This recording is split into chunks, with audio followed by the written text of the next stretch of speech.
Boa tarde a todos. Vamos começar então o nosso webinar. Gostaria de agradecer a presença de todos e mais uma transmissão mensal aí de algum tema da Frones, né?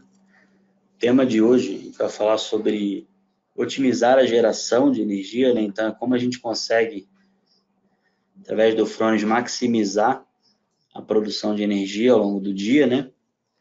E essa é a nossa equipe hoje de especialistas e suporte técnico. Então, quem vai participar do webinar sou eu, Daniel Lírio, e meu amigo Christian. Boa tarde. Sejam todos bem-vindos ao webinar. Eu vou estar aqui no chat para responder as perguntas de vocês. O primeiro tópico que a gente vai falar sobre otimizar nessa geração é um conceito do Dynamic Peak Manager, que é uma função que tem em todos os inversores da Frones, né? O que essa função faz? Em até momentos aí de sombra, o inversor ele consegue produzir com maior eficiência a geração. Então, assim, a gente tem essa curva característica aí de um módulo fotovoltaico, e esse ponto aí, né, que está nessa interseção entre a corrente e a tensão, é justamente o máximo ponto de potência, né, que é justamente esse produto de tensão e corrente. Então, o inversor ele fica rastreando o melhor ponto de potência. Então, ele vai buscar, né, dentro da curva de geração, esse melhor ponto de potência. E como que isso é feito no inversor Frones? Através de um algoritmo, né, isso já é intrínseco à própria característica construtiva do inversor, né, já está gravado isso aí na placa dele, enfim, e ele vai trabalhar justamente para melhorar essa geração. Aí, lógico, a gente tem aí situações de duas águas de telhado, telhados para o norte, enfim, oeste, leste. Então, você pode, através dessa função, projetar o teu sistema, sabendo disso, né? E como que ele vai trabalhar, né? Basicamente, você tem aqui já uma curva, que é diferente lá do módulo, ele fica buscando um ponto de máxima potência, né? Ou seja, quando a gente dimensiona lá o inversor, escolhe lá o modelo, a gente tem um parâmetro no datasheet dele, que é a faixa de MPPT. Vocês já devem ter observado isso lá. Então, por exemplo, na linha Primo, você tem de 200 a 800 volts, por exemplo, de faixa de MPPT. É justamente nessa faixa que esse algoritmo ele vai buscar o melhor ponto de potência, mesmo com sombra. Então, nessa figura aqui, para explicar um pouquinho melhor ela, como é que isso aí funciona? A gente tem aqui nessa curva em azul um cenário sem sombra, né? Então, você tem lá um ponto global, mais ou menos na faixa de 500 volts, que ele está buscando isso no arranjo. Você tem ali uma potência de saída de 1,5, um pouquinho mais que isso, quilowatts. Beleza, isso é a situação sem sombra, né? Aí aqui ele pega uma sombra às 9 da manhã, nessa curva vermelha. Então, assim, você vê que quando tem um sombreamento em parte dos módulos, né? Vamos supor que você tem 10 módulos em série e aconteceu ali uma sombra em 3 módulos, por exemplo. Então, o que isso vai acontecer? Isso vai afetar a produção, né? Lógico. Essa corrente ela vai diminuir toda da string. Só que o que esse algoritmo faz? Antes ele estava buscando esse ponto nessa faixa de 500 volts. Só que ele fala assim, olha, tem um ponto maior, com maior potência que ia ser entregue, só que está com 300 volts. Não tem problema. Ele vai passar a considerar esse ponto aqui, no global, como mais interessante. Porque antes ele estava buscando aqui no local, né? Só que aí ele falou, não, peraí, eu vou meio que tirar esses módulos da série. Lógico, a minha tensão vai diminuir com isso, né? Cada módulo aí uns 40, 50 volts. Só que a corrente da string, da série, ela fica balizada pela corrente dos módulos que estão com sol, que é aquele nominal de 9 amperes, mais ou menos, dependendo do horário do dia, entendeu? Então, ele busca, dentro da curva, dependente da situação de tensão que ele tiver, o melhor ponto global. Então, ele não fica preso. Tem muitos inversores no mercado que não têm essa função, então ele fica preso a buscar sempre aqui nos 500 volts, naquilo que ele foi projetado, né?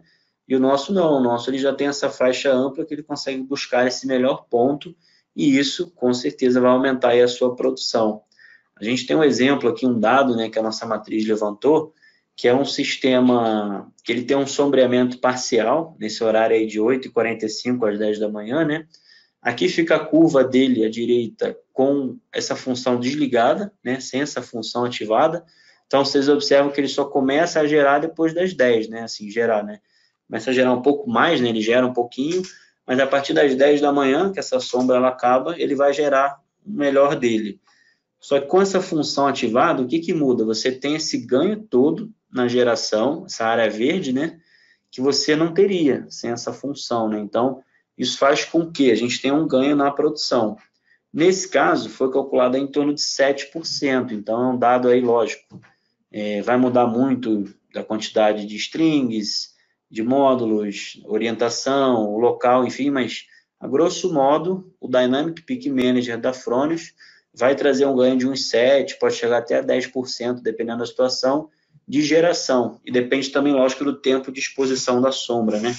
Então, é um dado bem interessante, nem todo mundo conhece que existe essa característica nos inversores, e é muito relevante quando a gente considera o nosso projeto, né? Então, às vezes, como a linha prima ela tem 2 MPPTs, tem gente que, às vezes, tem uma situação de sombra ali, que às vezes parte para uma situação de utilizar otimizadores, que é muito mais cara, você tem que compor vários componentes ali no sistema, e às vezes não é necessário. Por quê? Porque essa função da Fronius garante essa produção mesmo na sombra, entendeu? Então, tudo é de se estudar, né, cada aplicação, mas é uma função bem relevante que tem trazido um ganho interessante na produção. Isso até tem muito cliente que não sabe.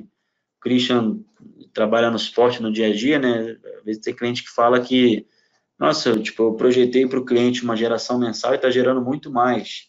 Então, é justamente por ter essa função aí, porque geralmente esses softwares aí de simulação, né, eles não consideram essa função, eles consideram um sistema ali com sol e tal. Então, por essa função aí, isso vai trazer um ganho, vai otimizar melhor a produção com Fronius, né? Um outro ponto interessante que a gente pode destacar é o oversize, né, que a gente também traduz aí como sobredimensionamento, alguns conhecem como overload, né, que é sobrecarga. O que seria isso, né? Os inversores Fronius, eles têm uma capacidade de receber mais módulos de potência para o mesmo inversor. Então, a gente tem aqui no lado esquerdo uma situação comum, você tem lá uma quantidade X de módulos que você projetou, e você pode aplicar um oversize nesse inversor. O que seria isso? Você pode utilizar mais módulos, mais placas solares, né, para o mesmo inversor. Mas agora, que limite que é esse? Né? Isso que a gente vai explicar e como que isso funciona. Então, por exemplo, o oversizing da Fronius, ele é de 50% a mais. Né? O que isso seria? A gente tem um sistema de 3 kW, como está dado aqui no exemplo. Você pode instalar de módulos fotovoltaicos 4,5 kWp, que é justamente 50% a mais, tá? Então, assim, se você for lá montar o seu projeto e tal, se você quiser considerar isso, o que é muito comum, uma prática comum no mercado, né? Porque a gente sabe que os módulos têm perdas, até isso chegar para o inversor não chega a 100%, né? Então, você pode incrementar quantidade de módulos para o mesmo inversor. Lógico que o seu custo ali de módulo vai ser agregado, né? Mas o inversor você não vai precisar alterar para uma família seguinte. E como que isso funciona, né? Então, essa é a curva característica, né, de uma geração fotovoltaica.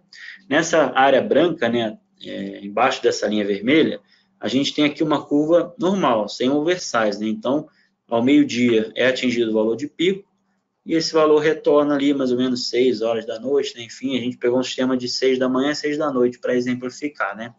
Então, o que a gente tem de ganho quando a gente faz esse oversizing? É toda essa área verde na lateral.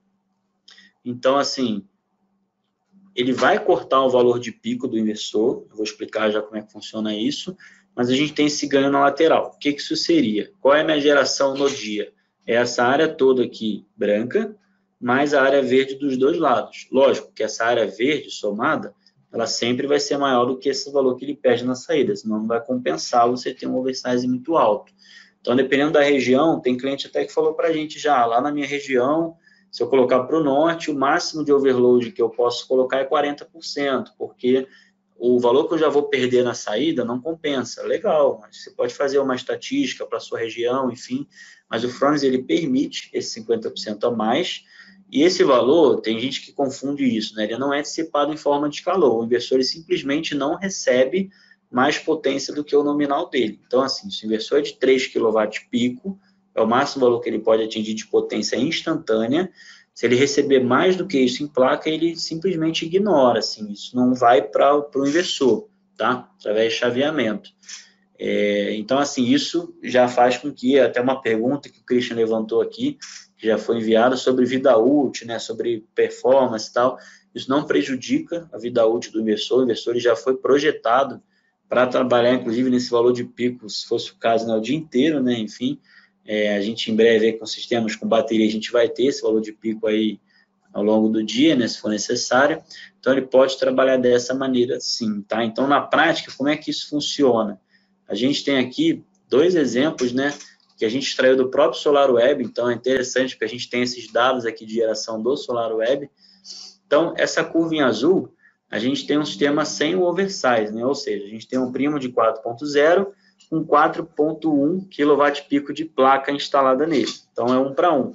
Vocês observem que até nessa situação, ele não atinge o valor de 4 kW, porque vocês observam que está bem no limite, tem essas perdas que eu comentei do sistema, né? E lógico, talvez nesse dia que também não geraria isso. Então, essa curva azul aqui, ele gerou no dia 26,5 kWh de energia, né? Então, essa área do gráfico. Com o oversizing, né, esses 50% a mais que a gente pode aplicar nos inversores, foi aplicado uma potência de 6 kWp nesse inversor de 4. Vocês observem o seguinte, ó, como vocês viram antes, o valor de pico ele já atinge 4K, bem cedo, né, aqui mais ou menos 9 da manhã, e ele permanece até o final do dia. Nesse caso aqui foi até 7, quase 9 da noite aqui, né? Então, o que isso gera para a gente? Um ganho na geração. Observa que esse primo de 4, que antes gerava 26,5 kWh, ele aqui está gerando 41,1 kWh. O mesmo inversor está gerando quantos por cento a mais? 35% a mais de geração. Então, é um outro parâmetro bem relevante a ser considerado no projeto, essa questão do oversize. Primeiro que você mantém ali o mesmo modelo de inversor, enfim, você não tem um custo nisso, você consegue aumentar a sua geração significativamente, né? Bom, um outro conceito aí, o terceiro, bem interessante para a geração, é a ventilação ativa, né? Um conceito que os nossos inversores têm, que é justamente o seguinte, né? Como muitos aí já sabem, né? Nosso inversor ele tem ventoinhas nas laterais, né? Os menores modelos só de um lado e os maiores dos dois lados. Então, ele ativamente ele vai acionar essas ventoinhas para reduzir essa temperatura interna do inversor. Então, o inversor ele vai trabalhar lá, conforme aumenta a produção de saída, a potência de saída, ele vai esquentar, obviamente, como qualquer equipamento eletrônico. Lógico, também a temperatura ambiente afeta nisso, né? Às vezes você está instalando lá na minha terra, lá no Rio de Janeiro, já 50 graus, 55 graus de ambiente, ele tem ali um ganho de uns 15 graus, 10 graus, dependendo, ele pode chegar a 70 graus no inversor, né? E ele, ativamente, ele vai acionar essas ventoinhas para quê? Para o ar quente que entra pela lateral, ele vai sair frio pela parte de cima, né? Então, desculpa, falei ao contrário. O ar frio que entra pela lateral do ambiente, ele sai por cima o ar quente, né? Que ele passa pelo esse heat sink aqui, o dissipador térmico. Então, o que acontece? Isso vai te garantir o quê? Mais flexibilidade no projeto, na instalação, a manutenção é zero desse tipo de inversor, uma vida útil padrão de 20 anos, conforme está previsto já nos manuais, e uma maior produção. Então, a gente, nesse último tópico, né, por que a gente colocou nesse webinar? Justamente porque ele tem um ganho de produção. E como que é esse ganho? A gente vai entender agora. Então, é o seguinte, ó, aí a questão do ar, né, o ar frio entrando pela lateral, saída de ar quente por cima. Sobre o projeto, né, como que a gente tem essa flexibilidade aí? Bom, a gente vai fazer agora um comparativo de inversores que utilizam ventilação natural, tá? E ventilação ativa, que é o Fronius. Então, observa o seguinte, quando você tem essa ventilação natural, que a gente chama, passiva, né, você tem menores correntes. Então, se você pegar os datasheets desses inversores, eles chegam a 15 amperes, enquanto que o Fronius ele já consegue trabalhar com 27 amperes, por exemplo, de curto-circuito, né? Então, é um dado mais relevante. E, lógico, né, menor corrente, menor string, que você vai acabar tendo que montar o paralelo que você vai fazer, né? Então, isso já limita mais o teu projeto, o teu arranjo, né? E a tensão também, o Fronius trabalha com 1000 volts na linha do primo, né? Tem alguns modelos aí que trabalham com 600 volts. Então, o Fronius ele vai ser muito mais flexível, tanto para montar uma string com mais módulos em série, e strings em paralelo sendo levadas para o inversor, né? Bom, Na instalação, é interessante observar que esses ventiladores aí, esses inversores com ventilação natural, eles têm uma limitação de arranjo a ser feita. Eles não podem ser instalados em qualquer lugar, enfim, aquela questão de colocar um em cima do outro, enfim, isso não pode ser feito. No Frônios, né, além de você ter essas figuras aí já previstas no manual, você pode ter ele inclinado num plano assim horizontal para a bancada de laboratório. Por quê? Ele vai pegar o ar pela lateral, ele não fica preso o ar aqui por trás, ele sempre pela lateral solta por cima. Então aqui é um exemplo que eu queria dar. Ó. Ventilação natural, dificilmente você vai conseguir fazer um arranjo assim. Por quê? Porque ele pega o ar por baixo de outro inversor, entendeu? Eles trabalham, vem aqui por trás o ar e tal, trabalha de forma diferente. Frônios não, sempre pega o ar pela lateral, solta por cima. Lógico, você tem que considerar essa distância prevista no manual entre os inversores, você não vai grudar um inversor no outro, né? Porque esse ar quente vai acabar subindo entre os inversores aqui. Essa questão da instalação é importante, porque isso vai possibilitar ali um ganho de parede, vamos dizer assim, né, de dimensionamento. Pegando até um gancho aqui, né, uma pessoa que perguntou sobre string box, de colocar string box embaixo do inversor, a gente recomenda que nunca faça isso, porque uma string box ela pode trazer uma falha numa isolação, alguma coisa assim, dependendo do instalador, né, que fez a instalação lá, a configuração, e, lógico, né, qualquer equipamento embaixo do inversor que possa produzir chama, vai acabar queimando o inversor. Então, lógico, string box sempre nas laterais, enfim, espaçada aí do inversor, né, só uma recomendação. Bom, sobre manutenção, né, o que os inversores Frônios falam sobre manutenção no seu manual e os inversores de ventilação natural? Então, eles falam ali que você tem que fazer uma manutenção de 6 a 12 meses, uma vez a cada mês e tal. Isso é uma recomendação prevista. Então, isso vai trazer um custo maior na tua planta. No Frônios, não. Ventilação ativa, manutenção, ela é zero. Não precisa fazer reparo sobre isso, não precisa fazer nada, tá? Então, não tem risco nenhum de mudar a vida útil, de acontecer nada disso. Aí, sempre vem aquela pergunta, né, da Ventoin e tal. Lógico, né, teve um cliente que uma RAM entrou na lateral do inversor, né, por essa frisa que tem, e bloqueou uma ventoinha. Lógico, uma inspeção visual você tem que fazer, para acompanhar a instalação e tal, mas não é necessário prever lá no seu plano de manutenção o inversor, porque é um custo a mais que você vai ter na instalação, né? E também eles falam aqui, nesse manual dos ventiladores passivos, né, a questão da elevação de temperatura, elevação adicional de temperatura quando instalado sob a luz direta do sol. A gente vai falar sobre isso, que vai ser a conclusão desse tema. E um outro ponto também que eles colocam, que o dissipador fica a uma temperatura muito alta, então isso traz um risco de alguém se queimar e tal, que já não acontece com os inversores da Frônios, né? Então, zero manutenção, zero custo, zero risco, né? Então isso vai trazer uma confiabilidade melhor para o seu sistema. Bom, falando agora um pouquinho daquele último tópico sobre esse tema de produção, né, de energia, como que isso vai de fato, se diferenciar no inversor Frônios, né? Existe um termo que é o Power Derating, que é desclassificação por temperatura, é um termo muito comum de se utilizar em sistemas aí com inversores string, né? Que é justamente o seguinte, né? Existem modelos de inversor que a partir ali de 40, 45 graus de temperatura ambiente, ele já sofre uma desclassificação por temperatura, ou seja, a potência de saída do inversor, ela vai começar a diminuir significativamente conforme essa temperatura ambiente aumenta, tá? No Frônios isso acontece? Acontece também. Porém, qual é a diferença? Quando você trabalha ali numa string, na faixa de 700 volts, 600 volts, essa desclassificação só vai ocorrer a partir de 50 graus em diante. Aqui já com 45 você já tem a desclassificação. Então, esse ganho, ele é muito significativo na produção. A gente vai entender como.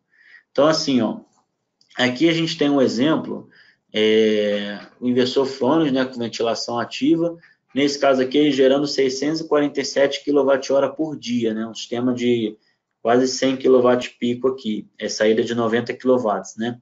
Então, esse gráfico é o seguinte, ó, essa linha azul aqui, conforme a temperatura ambiente ela aumenta, né, durante a produção, o ventilador ativo, ele vai permitir que o inversor continue gerando, ele não vai ter desclassificação. Se tiver, porque estiver muito crítico, a temperatura ambiente muito alta, né? que é o status 1517, que dá no inversor, né, de classificação por temperatura. Aí aqui ele pegou esse exemplo, né, que ele gerou aqui 647 kWh, aí ele pega um exemplo aqui agora de um sistema que funciona com ventilação passiva, né? Então, assim, a temperatura ambiente aqui chegando 30 e pouquinhos graus, ou antes do 40, ele já começa a reduzir a potência do inversor para manter aquela temperatura. Então, você perdeu toda essa energia aqui no inversor, tá? Se o teu inversor não tem ventilação ativa. E aí, no caso, a gente está comparando 647 kWh com 551, que vai dar o quê? 15% de perda de energia. Então, assim, o inversor Frônios, por ter a ventilação ativa, ele tem 15% a mais de energia gerada. Então, você já observa o seguinte, a gente falou, Dynamic Peak Manager tem um ganho aí de 7%, 10% a mais, dependendo da situação. O oversizing, dependendo do oversizing que você aplica, pode chegar a 35%, 40% de geração. Ventilação ativa, 15% de geração.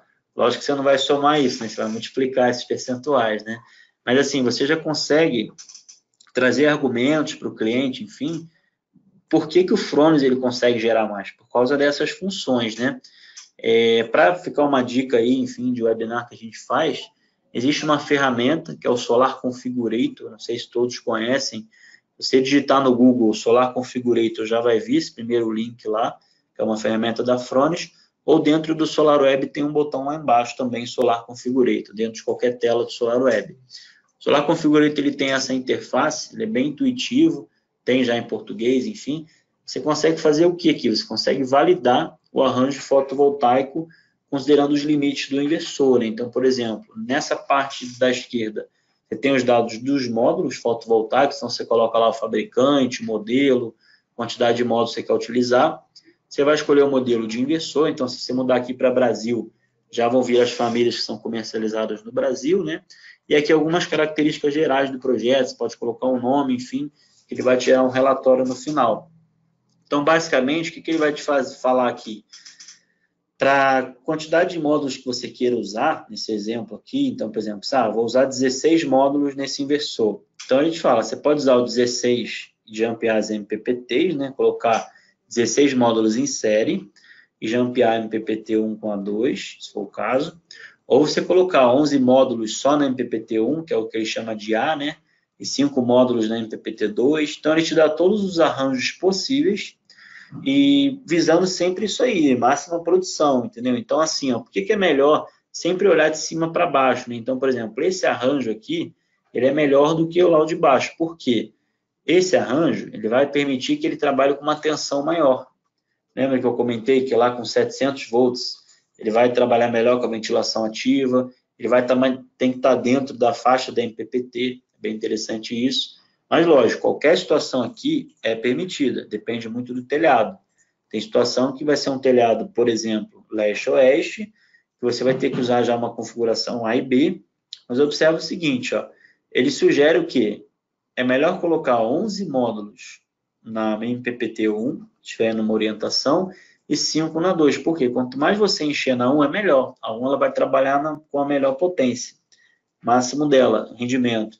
E não tem problema ter balanço aqui. Tem gente que tem dúvida, tem gente que acha que dá para fazer assim, 50% de carga em cada MPPT. Não, você pode fazer desbalanceado, entendeu? Então, sempre de cima para baixo é a melhor situação. Mas se você clicar, lógico, nessa configuração aqui, ele vai te dar todos os detalhes dos módulos, temperatura, enfim, que ele atinge, enfim. Então, aqui ele vai ter esses arranjos disponíveis no Solar Configurator, né? Então, isso também é uma maneira de otimizar a geração com Frônios, né? Você escolher o melhor arranjo possível para aquele inversor, visando o oversizing, visando aí essa questão da eficiência das MPPTs, trabalhar naquela tensão específica para ventilação ativa, não ter aquela desclassificação por temperatura, né? Então, ele gera aqui nesse Solar Configurator um relatório, né? Em PDF, então você pode até documentar isso em algum databook do projeto, enfim. Ele coloca a escolha que você fez, né? 8 e 8, né? Nesse caso aqui, só para exemplificar. Qual é a corrente de cada string, a tensão somada de cada módulo.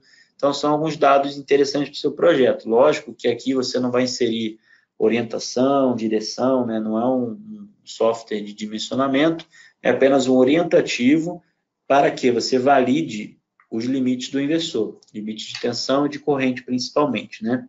Bom, nosso webinar de conteúdo ele se encerra por aqui, né? Foi um pouquinho mais compacto hoje. A gente vai ficar disponível no chat. Para quem não conhece aí os nossos canais de atendimento, a gente tem, através do suporte técnico, nosso telefone, o nosso e-mail, que até mudou recentemente, né? O suporte.solar, não é mais aquele PV Service Brasil. Na verdade, são as mesmas pessoas que atendem, né? É só uma mudança aí de nome. Tem o nosso canal de vendas também, o nosso time de marketing. Então, para vocês que já estão cadastrados aqui no webinar, vocês vão receber a apresentação desse webinar, né? Isso vai ficar gravado também lá no nosso canal do YouTube, que até a gente coloca aqui, né, o nosso canal. Então, a gente tem aí esse Fronius Solar, fica com 2 S's, né? E lá tem a playlist Brasil. Então, lá tem todos os webinars salvos que a gente já fez, né? A gente faz um por mês. Vocês podem acompanhar também todo o conteúdo lá. Qualquer dúvida que vocês tiverem sobre esse tema, vocês podem comentar no YouTube, ou a gente vai abrir agora um momento aí de uns 20 minutos, meia hora, para responder as demais dúvidas. O Christian já, na verdade, já está respondendo algumas aqui durante o webinar, e a gente vai abrir agora para algumas perguntas aí para a gente trazer para todo mundo aí. Bom, então a pergunta aqui do Bruno Luiz Cordeiro, né, foi bem interessante. Ele coloca até que ponto é mais vantajoso o uso do oversize, né? Então, justamente assim, o que eu recomendo fazer é o seguinte: fazer uma análise, como se fosse um estudo técnico-econômico, vamos dizer assim, né? Então, exemplo, tem inversor primo de 3, eu posso aplicar 3 kW nele, 3,5, 4, 4,5, que é o limite.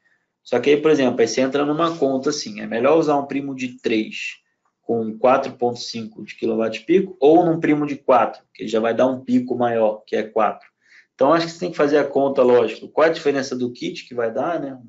A diferença de preço do inversor, quanto que esse inversor de 3 vai poder gerar de energia, quanto que o inversor de 4 vai poder gerar de energia, e fazer essa análise. Às vezes você vai ter um ganho de energia de uns, sei lá, 20%, mudando para o inversor de 4, só que você gastou mais que 20% de custo mudando o inversor.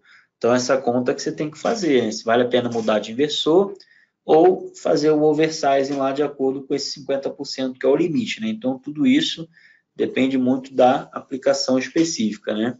Tá, uma pergunta aqui do Daniel Kraid, não sei se é assim que pronuncia, perdoe se não for assim. Ele pergunta justamente assim, né? Ele tem um primo de 3 kW e ele inseriu 4,5 kW de placa. Como que ele prova para o cliente que tem 4,5 kW de placa? Então, assim, lógico que no SolarWeb, como a gente viu a curva lá, ele vai limitar na potência nominal do inversor, né? A saída.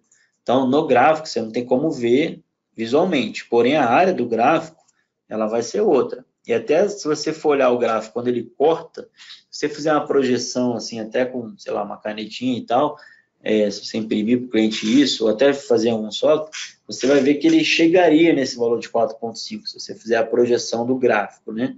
Mas acho que a melhor forma de mostrar isso para o cliente é a geração que ele vai ter naquele dia, maior, né?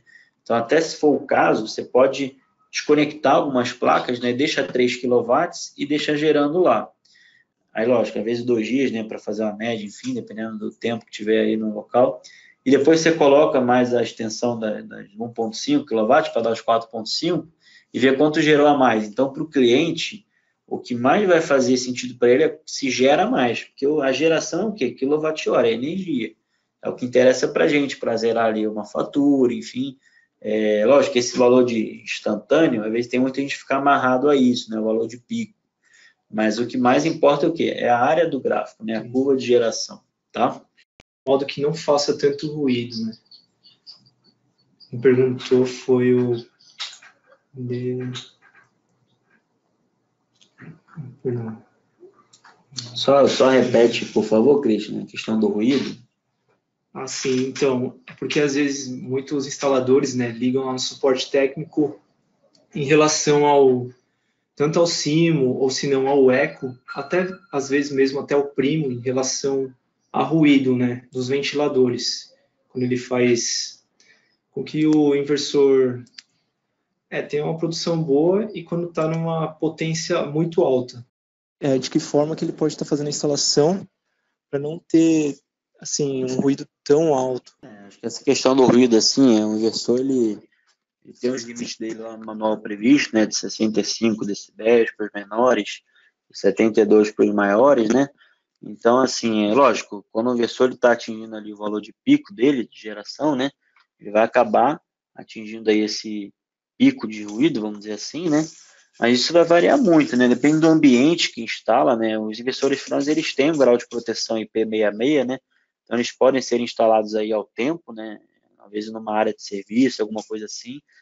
Isso já vai melhorar o ruído, lógico, né? A dissipação dele. Teve um cliente que ele instalou, tipo, num corredor, assim, de um prédio, que faz muito eco, né? Então, lógico que esse ruído, ele acaba tendo a impressão de estar maximizado, né? Ele está com eco. Então, acho que essa questão também varia muito, né? Da instalação, enfim, mas acho que buscar ali o melhor local, né? Fisicamente mesmo falando, para poder instalar o inversor, né? Não teria nenhum problema quanto a isso. Aqui tem uma pergunta muito interessante, do Carlos José Lacerda. Ele perguntou, né, para ampliação de sistema onde o inversor está sem oversizing e não existe comercialmente o mesmo modelo de painel, podemos usar painéis de fabricantes diferentes? Certo, essa é uma dúvida muito comum, né? Que acaba chegando para a gente também em relação a isso. Uma coisa que a gente tem que observar é o seguinte, né? Quando a gente coloca módulos em série, a corrente ela é a mesma. Então, se você muda o fabricante do painel ou modelo, essa corrente ela já vai ter uma diferença. E a questão também de arranjos em paralelo, você deveria ter a mesma tensão, né? Porque está em paralelo. Só que se você provoca ali uma diferença de potencial entre esses arranjos, essas strings em paralelo, isso pode gerar aquele efeito da corrente reversa em outra série e tal. Lógico que isso tudo é analisado, né? Então, teve um cliente até que ele comentou que um caso de um eco, né? Um eco ele tem um MPPT com 6 entradas, né? Então ele queria fazer uma expansão. Ele já estava utilizando já 5 strings de 18 ou 19 painéis, não me lembro agora. E ele queria comprar justamente, ele queria montar mais uma string de 19. Então, assim, nesse caso aí, ele viu os datasheets, ele comparou com os dois modelos, e a diferença era, por exemplo, de menos de 1 ampere de corrente, né, entre as strings, e a tensão menos de 40 volts, que é pelo menos a diferença de um módulo, né?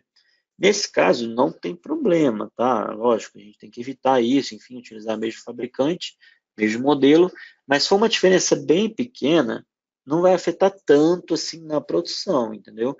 Ou também, teve um cliente que ele dividiu, por exemplo, ele colocou essa quantidade de módulos aí separado nas strings, né? Então ele pegou, sei lá, 5 módulos, colocou em uma, mais 5 em outra, ele balizou todo mundo, fez um mix, né? Mas equilibrado, mesma quantidade de módulo, enfim. Então, isso é uma coisa muito específica que tem que ser analisada. Vocês podem mandar no suporte técnico os datasheets do módulo antigo e o novo. A gente pode, em conjunto, estudar essa viabilidade, né, e ver se é possível ou não fazer um arranjo com módulos diferentes, né? Não é o ideal, mas a gente pode tentar aproveitar de alguma maneira isso, né? Bom, o Christian está olhando aqui, se tem mais alguma dúvida para a gente abrir, mas acho que a maioria já foi respondida durante a apresentação, né? Bom, a gente vai então encerrar o áudio da apresentação. A gente vai ficar aqui no chat ainda caso tenha algumas dúvidas pontuais, tá? Eu agradeço bastante aí pelo tempo desse webinar, oportunidade que a gente teve aí de explorar alguns conceitos dos inversores que às vezes a gente não conhece, né? Então, como eu falei, isso aí vai ficar gravado depois lá no YouTube, vocês podem assistir. Caso tenha alguma dúvida, a gente ainda vai estar por aqui no chat, tá bom, gente? Muito obrigado, boa tarde. O Christian vai fazer as considerações finais dele. Boa tarde, muito obrigado, né, por assistir o webinar com a gente. Bom, e eu tô lá, né, no time do suporte técnico. Vocês podem ligar pro 3563, né, que nem o Lírio comentou. 3817, a gente vai estar sempre apto para atender vocês, tanto via e-mail como telefone. Um abraço para todos.